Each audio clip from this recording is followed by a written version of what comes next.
எல்லோருக்கும் வணக்கம்.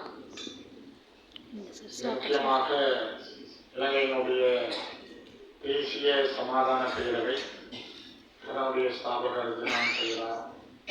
உங்களுடைய அந்த முயற்சி இங்கு கூடியிருக்கின்ற மதிப்பார்ந்த மத தலைவர்கள், அரசியல் தலைவர்கள், ஐக்கிய நாடுகள் சபையினுடைய இலங்கைக்கான அம்பாசிடர் மற்றும் ஏனைய நாடுகளின் தூதுவர்கள் எல்லோருக்கும் என்னுடைய அன்பான வணக்கம். முக்கியமாக இருந்திருக்கின்ற பெரியோர்கள் அனைவருக்கும் வணக்கம்.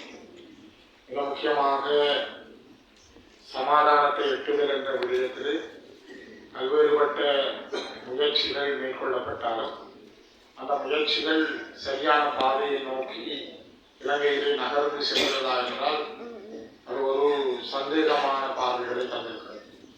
குறிப்பாக இந்த நாடு பௌத்த நாடு என்பதுதான் நம்முடைய அடிப்படை பெயர். இங்கே பௌத்த மதம் அரச மதம், ஏனைய மதங்கள் அவ்வாறான அரச அங்கீகாரத்துக்குரியவை அல்ல. ஆகவே இங்கு புத்த விகாரைகளை அமைத்தல் அல்லது புத்த விகாரைகளுக்கான இடங்களை தெரிவு செய்தல், பௌத்த இடங்களுக்கான காணிகளை வழங்குதல் என்பதில் இந்த நாட்டில் எந்த தடையும் இல்லை. அவர்களுக்கு அது உறுதியாகவே வழங்கப்படுகிறது. ஆனால் அதே நேரம் ஒரு இந்து ஆலயத்துக்கோ அல்லது கத்தோலிக்க, கிறிஸ்தவ, இஸ்லாம் ஆலயங்களுக்கான நிலம் என்பது நீண்ட கால குத்தகை அடிப்படையில் லீசிலே தான் அவர்கள் பெற்றுக்கொள்ள முடியும். அவை இங்கு மத ரீதியாக கூட ஒரு வேறுபாடு இதுவரையும் உண்டு, இன்னும் அது மாறவில்லை என்பதைத்தான் இந்த செய்திகள் இப்பொழுது சொல்லுகின்றன. கிட்டத்தட்ட 1940களில் ஜப்பான் இலங்கையை பார்த்து நாங்கள் வளர வேண்டும் என்று சொன்னார்கள். சிங்கப்பூரின் பிதாமகன் லீகுவான் சொன்னார் நாங்கள் இலங்கையை விட நோக்கி வளர வேண்டும் என்று சொன்னார். ஆனால் இலங்கை அப்பொழுது இருந்தது போலவே இப்பொழுதும் இருக்கிறது. சிங்கப்பூரும் ஜப்பானும் உலகத்திலே வளர்ந்திருக்கிறது. லீகுவான் சொன்னார் தமிழர்களை நீங்கள் அரவணைக்க செய்வீர்கள், அவர்கள் மூளைசாலிகள், இந்த நாட்டை நீங்கள் அபிவிருத்தி செய்யலாம். ஆனால் காலங்களில் தமிழர்கள் வெறுக்கப்பட்டார்கள் தவிர அரவணைத்து சென்றதாக வரலாறுகள் இல்லை. குறிப்பாக நீங்கள் இன்றைக்கும் கூட நீங்கள் பார்க்கலாம், குருந்தூர் மலை, விடுக்கனாரி மலை, நீராவியடி, தையிட்டி, உச்சவழி போன்ற இடங்களிலே அமைக்கப்பட்டிருக்கின்ற பௌத்த விகாரைகள் அது ஒரு மிகப்பெரிய அகாத்தாக செய்யப்பட்ட விடயங்களாகவே இருக்கின்றன. குருந்தூர் மலையிலே முல்லைத்தீவு மாவட்ட நீதிமன்றம் வழங்கிய தீர்ப்பையும் மீறி அங்கு விகாரை அமைக்கப்பட்டிருக்கிறது. விடுக்கனாரி மலையிலே அந்த ஆதிசிவன் இருக்கின்ற மலையை அண்டிய 400 மீட்டருக்குள் எந்த வேலைகளும் செய்ய முடியாது, வணங்கவும் போக முடியாமல் இருக்கிறது. நீராவியடியில் இருந்த பிள்ளையார் கோயிலுக்குள் விகாரை வைக்கப்பட்ட யுத்தத்துக்கு பிற்பாடு அது இருந்த பௌத்த பிக்குவ அங்கேயே எரியூட்டினார்கள். கையிட்டி ஒரு தனியாருடைய காணி, சவீந்திர சில்வா ராணுவ தளபதியாக இருக்கிற பொழுது வலுக்கட்டாயமாக அந்த தனியாருடைய காணியை பறித்து அதில் விகாரையை கட்டினார்கள். இப்பொழுது அதற்கு திசை விகாரை காணி வழங்க வேண்டும் என்று சொல்கிறார்கள். அதே போல குச்சவெளி 2 வீதம்தான் சிங்கள மக்கள் இருக்கிறார்கள். 36 விகாரைகள் தடவிடப்பட்டிருக்கிறது. இதையே நான் ஒரு வேறுபாட்டுக்காக சொல்லவில்லை, தயவு செய்து நீங்கள் புரிந்து கொள்ளுங்கள். இது ஒரு இன ரீதியான கருத்தல்ல. இங்கே இருக்கின்ற நாட்டிலே மாற்றங்கள் ஏற்பட்டிருக்கிறதா என்பதைத்தான் நாங்கள் பார்க்கிறோம். அண்மையில் கூட மலையகத்திலே நீலராமன் என்கிற ஒரு தோட்டத்திலே கௌரவ மனோகரிசன் அவர்களும் அதில் ஈடுபட்டிருந்தார். அந்த தோட்டத்தில் இருந்த குடியானவர்களை இராணுவத்திலிருந்து ஓய்வு பெற்றவர்கள் சென்று தாக்கி அந்த கொட்டிலையும் ஒடுங்கி எறிந்தார். எவ்வளவு மோசமாக நடைபெற்று முடிந்தது. இப்பொழுது கூட நீங்கள் பார்த்திருப்பீர்கள், நேற்று முன்தினம் 18ஆம் தேதி முள்ளிவாய்க்காலிலே திரண்ட மக்களுடைய கண்ணீரை நீங்கள் பார்த்திருப்பீர்கள். எத்தனை பேருடைய குழந்தைகள், எத்தனை பேருடைய தாய் தந்தையர்கள், எத்தனை பேருடைய கணவன் மனைவி, இப்படி பல பேர் அந்த இடத்திலே கதறி அழுதார்கள். இன்றும் முள்ளிவாய்க்காலுக்கு வந்த பல பெண்கள் தங்களுடைய பொட்டை அடிக்காமல் இருக்கிறார்கள், தங்களுடைய தாலியை கலட்டாமல் இருக்கிறார்கள். காரணம், தன்னுடைய கணவன் வருவான் என்ற கனவோடு காத்திருக்கிறார். ஃபாதர் பிரான்சிஸ் அவருடைய தலைமையிலே கிட்டத்தட்ட 56 போராளிகள் 2009ஆம் ஆண்டு மகிந்தவிடம் அடைக்கலம் கொண்டார்.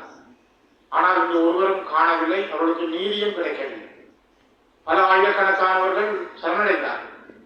நாங்கள் உங்களை விசாரித்து விட்டு விடுவோம் என்று சரணடைந்தவர்கள் பல நூற்றுக்கணக்கானவர்கள் இன்று வரை இல்லை. கண்கண்ட சாட்சியங்கள் இருக்கிறார். தந்தையை ஒப்படைத்த பிள்ளைகள், பிள்ளையை ஒப்படைத்த தாய் தந்தையர்கள், கணவனை ஒப்படைத்த மனைவிமார், குடும்பத்தோடு தன்னுடைய பிள்ளை மருமகனை ஒப்படைத்த குடும்பத்தினர் கண்ணீரோடு இருக்கிறார்கள். இன்னும் அவை தீரவில்லை. உதாரணம், வடக்கு மாகாணத்தினுடைய பெண்கள் விவகார அமைச்சராக இருந்த அனந்தி சசிதரன் அவர்கள் கூட தன்னுடைய கணவனை கையால் ஒப்படைத்திருந்தார். ஆனால் இதுவரை நீதிமன்றத்துக்கு போயும் நீதி கிடைக்கவில்லை. நாட்டில் சமாதானம் என்பது மனங்களை ஒன்றுபடுத்துவன், வலிகளை ஆற்றுப்படுத்தவன், அவருடைய ஆழமான ரணங்களுக்கு ஒத்தனம் இருக்க வேண்டும். அந்த ஒத்தனம் இன்னும் கிடைக்கவில்லை. யாழ்ப்பாணத்திலே 2400 ஏக்கர் காணி வலிகாமம் வடக்கு என்ற ஒரு பிரதேச அளவில் இன்னும் விடுவிக்கப்படவில்லை. அந்த மக்கள் யாழ்ப்பாணத்துக்குள் அகதியாக இருக்கிறார்கள். இந்த நாட்டுக்குள்ளே உள்நாட்டுக்குள்ளே அகதியாக இருக்கின்ற தமிழர்கள் இப்பொழுதும் இருக்கிறார்கள். அந்த காணிகள் இன்னும் விடுவிக்கப்படவில்லை. யோசித்து பாருங்கள், அந்த காணியிலே ஹை செக்யூரிட்டி சோன் என்று சொல்லி சவீந்திர சில்வா மஹிந்த ராஜபக்ச இருந்த காலத்தில் வலுக்கட்டாயமாக அந்த காணியை பறித்து விகாரியை கட்டினார் என்று மக்கள் தொடர்ந்து போராடுகிறார்கள். ஆனால் காணி விடுவிக்கப்படவில்லை. அதில் இருக்கிற அயற்காணிகள் கூட விடுவிக்கப்படாமல் ஈடுபடுகிறது. இவ்வாறான அந்த ஆறாத வடுக்களோடு தான் மக்கள் இந்த மண்ணில் இருக்கிறார்கள். சமாதானம் என்பது இந்த நாடு உங்களுக்கு நன்றாக தெரியும். இந்த நாட்டினுடைய வடங்குடிகளாக பூர்வீக குடிகளாக தமிழர்கள் இருந்திருக்கிறார்கள். உங்களுக்கு தொண்டேச்சரம், முன்னேச்சரம், திருக்கேதீச்சரம், கோணேச்சரம், நகுலேச்சரம் என்ற பஞ்ச ஈச்சரங்களோடு தமிழர்கள் இந்த மண்ணினுடைய பூர்வீக குடிகள். அவர்கள் வடக்கு கிழக்கு என்பது ஒரு வரலாற்று வழியான நில தொடர்போடு சொந்த நிலத்திலே வாழ்ந்திருக்கிறார். இது வரலாறு, உங்களுக்கு எல்லாருக்கும் தெரியும். இந்த வரலாற்று வழிவந்த நிலத்திலே அவர்கள் வாழ்ந்த தங்களுடைய ஹோம்லேண்ட், அவருடைய தாயக மண்ணிலே போர்த்துகேயர்கள் வந்தபொழுது அவருடைய இளமை, சுதந்திரம், சுயமணி உரிமை பறிக்கப்பட்டது. அதே போல்தான் உள்ளாந்தர்கள் போர்த்துகேயரிடம் அதிகாரங்களை பெற்ற பொழுதும் இவர்களிடம் இந்த சுதந்திரத்தை பறித்தார்கள். அதற்கு பிறகு ஆங்கிலேயர்கள் அவர்கள் ஆட்சியை கொண்டு சென்ற பொழுதும் நாட்டை தங்களுடைய முழு கட்டுப்பாட்டில் வைத்திருப்பதற்காக போகும்போது தமிழர்களிடம் பறித்த சுதந்திரத்தை அவர்களிடம் கொடுக்காமல் சிங்கள தலைவர்களிடமே கொடுத்துவிட்டு சென்றார்கள். ஆனால் இப்பொழுதும் தமிழர்கள் என்னவாக இருக்கிறார்கள்? சொந்த நாட்டுக்குள் தன்னுடைய தாயக மண்ணிலே சுதந்திரமற்ற மனிதர்களாக இருக்கிறார்கள். நாங்கள் பேசுவது ஒரு புறமானது. நாங்கள் சமாதானமாக இருக்கிறோம் அல்லது நாங்கள் அன்பை காட்டுகிறோம், தெளிவை காட்டுகிறோம் என்பது ஒரு புறம். நேற்று முன்தினம் கிளிநொச்சியே ஒரு மாலை நேரம் இறந்து போன உறவுகளுக்கு வணக்கம் செலுத்துவதற்காக கிளிநொச்சி நகரத்தில் ஒரு ஆராதனைக்கு பாக்ஸ் வைக்க முடியாமல் கிளிநொச்சி போலீசார் அதனை தடுத்தார். அந்த வீடியோக்களை நீங்க பார்த்திருக்கீங்க. கொழும்பிலே ஒரு அஞ்சலியை செய்ய முடியாமல் தடுக்கப்படுகிறது. ஏன் இந்த நிலைமை? ஏன் இவ்வாறு நடக்கிறது? எதற்கு காரணம் என்ன? ஆகவே சமாதானம் என்பது சாதாரண விஷயம் அல்ல. இது 1,46,610 பேர் காணாமல் போயும் கொல்லப்பட்டிருக்கிறார்கள் என்பதை மன்னாருடைய மறைந்த பேராயர் ராயப்ப யூசப் அவர்கள் நல்லிணக்க ஆணைக்குழுவுக்கு முன்னால் கொடுத்த பெரிய ஆவணம். இன்னைக்கு உலகத்திற்கு ஏற்றுக்கொள்ளப்பட்டிருக்கிற ஆவணம். இங்க இருக்கின்ற இன்றைய உலக தலைவர்கள், உலக பிரதிநிதிகள், ஐக்கிய நாடுகள் சபையினர் எல்லோருக்குமே தெரியும். ஆனால் அதற்கான நீதி இன்னும் கிடைக்கவில்லை. நேற்று கூட இந்த நாட்டுடைய எதிர்கட்சி தலைவர் சஜித் பிரேமதாசா அவர்கள் சொல்கிறார், நீங்க ஜெனிவாவில் போய் எல்லாம் ஒன்றும் கிடைக்காது, அது இங்கதான் எனக்கு கிடைக்க வேண்டும் என்று சொல்ற அளவுக்கு அந்த மனநிலைகள் எப்படி இருக்குது? அவருடைய மனநிலை, எங்களுக்கான நீதியை நீங்கள் தந்திருந்தால், அல்ல இந்த நாட்டில் நீதிக்கான விசாரணை சரியாக நடந்திருந்தால் நாங்கள் ஜெனிவாக்கு போக தேவையில்லை, ஐக்கிய நாடுகள் சபைக்கு போக தேவையில்லை, அல்ல இன்னொரு நாங்கள் போய் கேட்க தேவையில்லை. அவை நாங்கள் யாரோடும் சேர்ந்து வாழ மாட்டோம் என்று நாங்கள் சொல்ல வேண்டும். தயவு செய்து புரிந்து கொள்ளுங்கள். நாங்கள் இந்த நாட்டிலே உங்களுக்கு தெரியும், ஒரு காலத்திலே சேர்வன் ராமநாதனை தேர்கட்டி இழுத்தவர்கள் சிங்கள மக்கள், அவர்களுக்காக பாதிப்பதற்காக. இந்த நாட்டிலே முதல் போயா தினத்தை விடுமுறை தினமாக கொண்டு வந்தவர் சேர்வன் ராமநாதன். இந்த நாடு எல்லாரும் ஒற்றுமையாக இருக்க வேண்டும், அவர்களுக்குரிய அங்கீகாரங்கள் வழங்க வேண்டும் என்று தமிழர்கள் தான் முதலே பாடுபட்டார். எத்தனை முஸ்லிம் தலைவர்கள், ராஜா உட்பட பல தலைவர்கள், அநேக தலைவர்கள் இந்த மண்ணின் விடுதலைக்காக போராடினார். ஆனால் இன்றைக்கு அவர்கள் ஒரு மாற்றாந்தாய் நிலையிலே பார்க்கப்படுகிறார். வடக்கு கிழக்கு என்பது தமிழர்களுடைய பூர்வீக நிலம் என்பதை முதல் ஏற்றுக்கொள்கிற மனநிலை வருது. தமிழர்கள் ஒரு தேசிய இனம், அவர்களுக்கே உரித்தான மொழி உண்டு, அவர்களுக்கே உரித்தான வரலாற்று வழி நிலம் உண்டு, அவர்களுக்கே உரித்தான கலாச்சார பண்பாட்டு அடையாளங்கள் உண்டு. ஏன் இதை ஏற்றுக்கொள்ள நீங்கள் சிங்கள தேசிய இனம் மறுக்கிறீர்கள்? ஏன் அதை அங்கீகரிப்பதற்கே உங்களுடைய மனதிலே அந்த கஷ்டம் வருகிறது. எந்த ஒரு சிங்கள தலைவர் இதுவரை தமிழர்கள் தேசிய இனம் என்பதை நாங்கள் ஏற்றுக்கொள்கிறோம் என்று சொல்கின்ற தைரியம் ஏன் அவர்களிடம் வருவதில்லை?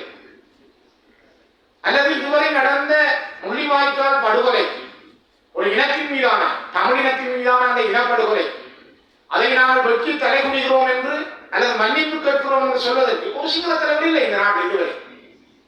ஏன் சொல்லப்படவில்லை? இதுவரை ஏன் யாரும் பேசவில்லை? ஆகவே நாங்கள் பாதிக்கப்பட்டோம். நான் யாரையும் மனமோவதற்காகவோ அல்லது இன்னொருவரை இழுத்து விட்டு வலிய இனவாதம் பேசுகின்றதாகவும் நீங்கள் கருதக்கூடாது. நான் யாரும் மீது குற்றம் அல்ல. என் இனம் சார்ந்து நானும் தமிழனாக அந்த மண்ணிலே பிறந்து வளர்ந்து வலிகளை சுமந்து வாழ்ந்த ஒருவனாக, எனக்கு 57 வயசு. நான் பிறந்தது கிளிநொச்சி மண்ணுடைய வட்டப்பேச்சு என்ற ஒரு குக்கிராமம். இன்றைக்கும் அந்த மண்ணிலே தான் வாழ்வேன். 57 வயசுல அந்த கிராமத்தில் தான் வாழ்வேன். ஆக என்னுடைய வாழ்ந்த கிராமத்திலே இருந்து போரினுடைய ஒவ்வொரு அங்கங்களையும் என் கண்களாலும் உடலாலும் சந்தித்தவன் என்ற வகையிலே நான் இதை பதிவு செய்தேன். அவை அன்புக்குரிய மத தலைவர்களே, பெரியோர்களே, ஒன்றை புரிந்து கொள்ளுங்கள். இந்த நாடு இலங்கையாக இருப்பது நாங்கள் யாரும் எந்த விதமான மன எண்ணங்களையோ வேறுபாடுகளையோ கொண்டிருக்கிறது. நாங்கள் மலையகம் என்பது தேசிய இனம். அவர்கள் 200 ஆண்டுகளுக்கு முதல் வந்து இந்த மண்ணை வளப்படுத்தினார்கள்.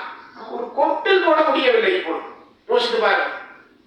மலைகளை குறைந்து பாதை அமைத்தார்கள், இந்த நாட்டின் பொருளாதாரத்தை நிறுத்தினார்கள். ஆனால் அவருடைய வாழ்க்கை இன்று ஒரு கொட்டில் போட்டு இருப்பதற்கு துண்டு நிலம் இல்லாத மனிதர்களாக வாழ வேண்டியிருக்கிறது. முஸ்லிம் மக்களுடைய ஜனாசா இடிக்கப்பட்ட பொழுது நாங்கள் பேசினோம், குரல் கொடுத்தோம். பாதிக்கப்பட்ட மக்களுக்காக நாங்கள் பேசினோம். வடக்கு கிழக்கு மக்களுடைய அந்த நிலத்திலே அவர்கள் மெல்ல மெல்ல மெல்ல இன அழிப்பு செய்யப்பட்டார்.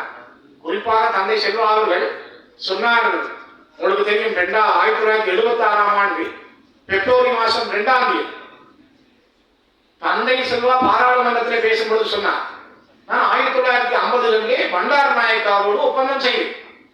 பண்டார் நாயக்கா கொஞ்சம் நல்ல மனிதர். அவர் சமஷ்டி அடிப்படையிலான அரசியல் தீர்வு பற்றி பேசுவதற்கு தயார்னு சொன்னார். ஆனால் 6 மாதங்களில் அவரை கிழித்து போட்டு விட்டார். அவர் பேச்சுவார்த்தையிலிருந்து பின்வாங்கி விட்டார். 60களிலே நான் டட்லிசன் நாயக்காவோடு பேசினேன். அவரும் பேச்சுவார்த்தை என்று சொல்லி கொஞ்ச நாளிலே அதனை தூக்கி தள்ளி போட்டு விட்டார். 1978 பயங்கரவாத தடை திட்டம் வந்த பொழுது அந்தலிங்கம் அவர்களை ஏஆர் ஜெயவர்தன் அழைத்து நாங்கள் 3 மாதங்களில் இதை நீக்கி விடுவோம் சொன்னார். ஆனால் இன்றைக்கு எத்தனை 40 வருடங்களுக்கு மேலாக அந்த பயங்கரவாத தடை சட்டத்தால் நாங்கள் அழிந்து கொண்டே இருக்கிறோம் தமிழர்கள். ஆனால் தந்தை செல்வா அதற்கு பிறகுதான் பண்டாவோடு செய்த ஒப்பந்தம் கிழித்தறியப்பட்டதால், நட்லியோடு செய்த ஒப்பந்தம் கிழித்தறியப்பட்டதால் அவர் 1974ஆம் ஆண்டு மே மாதம் 14ஆம் தேதி வட்டுக்கோட்டையிலே தீர்மானத்தை கொண்டு வந்தார். அப்பொழுது அந்த தீர்மானம் கொண்டு வரப்படுகிற பொழுது அகில இலங்கை தமிழ் காங்கிரஸ், இலங்கை தமிழரசு கட்சி, இலங்கை தொழிலாளர் காங்கிரஸ் இந்த 3மே பிரசன்னமாக இருந்தார். எங்களுக்கு ஒரு வழி இல்லை. பேசினோம், எல்லோருடன் உறவாடினோம், எங்களுக்கு கிடைக்கவில்லை. அதனால் தான் நாங்கள் தமிழீழத்தை பன்னாகத்தில் பிரகடனம் செய்தார். இது அந்த காலத்தினுடைய வரலாறாக மாறி அதுக்கு பிற்பாடுதான் ஆயுதம் வன்முறையாக தமிழர்கள் மீது ஏவப்பட்டது. ஆகவே ஆயுத வன்முறை என்பதுதான் தமிழ் இளைஞர்களை துப்பாக்கி தூக்க வைக்கும்.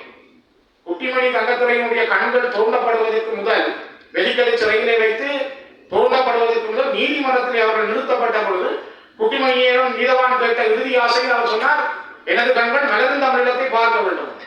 தங்கத்துறை சொன்னார், நாங்கள் ஆயுதங்கள் மீது காதல் கொண்டவர்கள் அல்ல, ஆயுதங்கள் எங்கள் மீது திணிக்கப்பட்டது. அதே மாதிரிதான் அனிதா பிரதாப் அவர்களுக்கு 1985ஆம் ஆண்டு தலைவர் பிரபாகரன் அவர்கள் பேட்டி அளிக்கும் பொழுது சொன்னார், நாங்கள் விரும்பி வலிந்து ஆயுதங்களை எங்கள் கையிலே கொண்டவர்கள் அல்ல. எங்கள் மீது ஆயுத வன்முறை திணிக்கப்பட்ட பொழுது எங்களுடைய மக்களை காப்பதற்காக, எங்களுடைய விடுதலைக்காக நாங்கள் ஆயுதங்கள் தூக்குவதற்கு நிர்பந்திக்கப்பட்டோம். ஆகவே நாங்கள் விரும்பி தூக்கியவர்கள் அல்ல. தயவுசெய்து புரிந்து கொள்ளுங்கள். 2009க்கு பிற்பாடு நான் இதில் இருக்கிற ஒவ்வொரு பெருமகனிடம் கேட்கிறேன், எங்கேயாவது ஒரு இடத்துல ஆயுத வெடிப்பு, குண்டு வெடிப்பு, ஒரு துப்பாக்கி சத்தம் ஏதாவது தமிழ் தரப்பிலிருந்து ஏற்பட்டதா? யுத்தத்துக்கு பிறகு மௌனமாக இருக்கிறார். ஆகவே விரும்பி நாங்கள் ஆயுதங்களை தூக்கியவர்கள் அல்ல.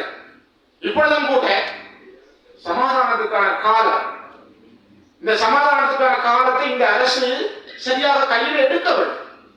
1.5 வருடங்கள் கடந்திருக்கு. ஆனால் சமாதானத்தை பற்றி பேசுவதற்கான தூரம் மிகவும் அதிகமானதாகவே தெரியும். மிக மிக அதிகமானதாக இருக்கிறது. அதனால்தான் சமாதானம் என்பது வெறுமனே பேச்சளவிலே இருக்கக்கூடாது. நாங்களும் நீங்களும் இந்த நாட்டினுடைய பிரஜைகளாக வாழ வேண்டும் என்றால் எங்களுடைய தனி தேசியம், தமிழர்கள் ஒரு தேசிய இனம், அவர்களுக்கு இருக்கிற தேசிய உரித்துக்கள், தேசிய அடையாளங்களை சிங்கள இனம் ஏற்றுக்கொள்கிற பொழுது, ஏனைய இனங்களையும் மதிக்கிற பொழுது, நாங்களும் நீங்களும் இந்த நாட்டினுடைய சம பங்காளிகளாக இந்த நாட்டை நிமித்தி செய்வதிலே மிகப்பெரிய பங்கை கொண்டிருப்போம். அந்த காலத்துக்காக உங்களோடு சேர்ந்து உழைக்க நாங்கள் தயாராக இருக்கிறோம் என்பதை கூறி நிறைவு செய்கிறேன். நன்றிகள்.